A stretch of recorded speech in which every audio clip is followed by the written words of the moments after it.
right, last time we started looking at a simple version of the circular flow model that included business firms and houses. Houses give consumption expenditures, and businesses give their GDP, factors of production, and factor cost. In this lesson, we're going to add a couple more things to this. So first off, we have the government. That's what this is going to represent, is the government.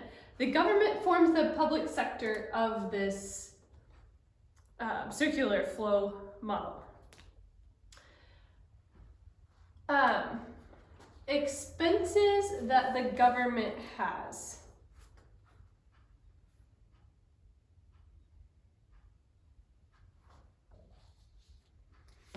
The government buys materials from businesses.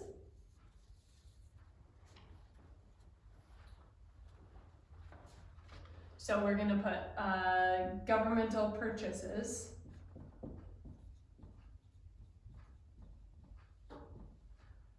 All right. And they also give out transfer payments. These are things like when someone withdraws their Social Security or welfare, different things like that. Those are called transfer payments. It's money that the government gives to households at no cost, like they're not expecting any return on it. Okay, those are transfer payments.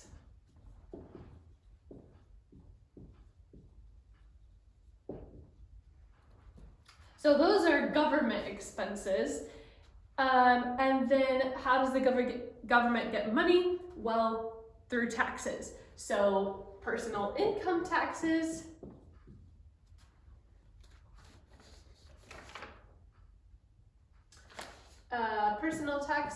and then also by taxing businesses, so business taxes.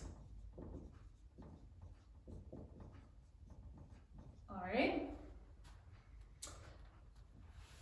Something that you'll talk about a little bit is budget deficit versus budget surplus. We already talked about budget deficit a little bit in government. That's when the government is spending more money than they're making. That's considered a deficit.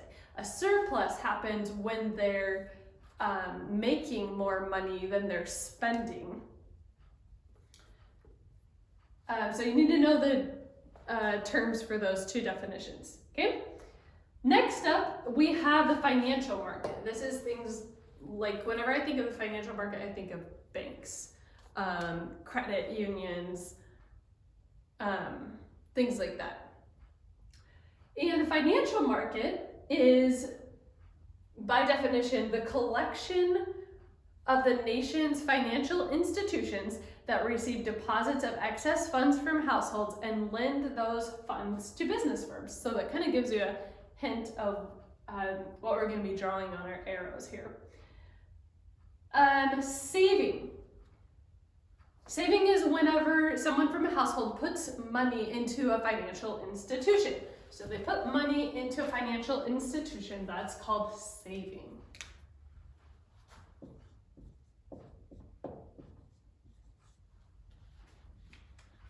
All right, and whenever you would withdraw money from your account, that's called dis-saving.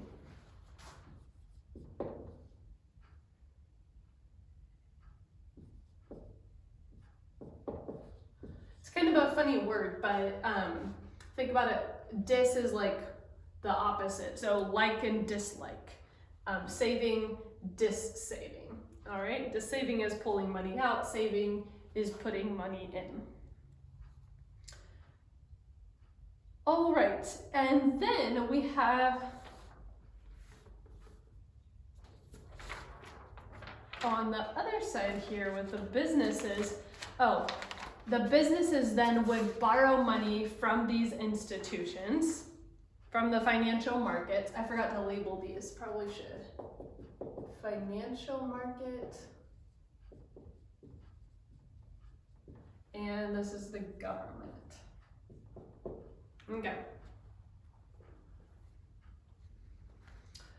So banks would, or financial markets would loan businesses money. So that's this one. And then the repayment of these loans.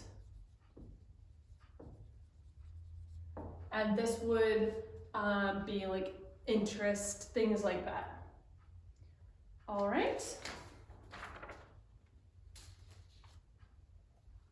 Something else that happens is government borrowing from financial markets.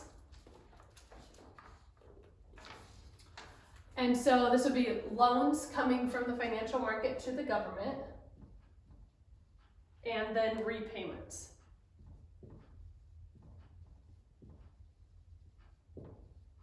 Repaying that loan to the financial market. Now, a problem that can happen here is whenever governments borrow too much money from the financial market and don't leave enough for businesses. So every dollar that the government borrows from the financial market leaves less for businesses to be able to borrow from the financial market. And if the government keeps on borrowing and diverts too much of the financial market's money for too long, businesses will die and unemployment will rise because they don't have the funds that they need to keep manufacturing goods or providing services. Okay, so that is the giant and the complete circular flow model.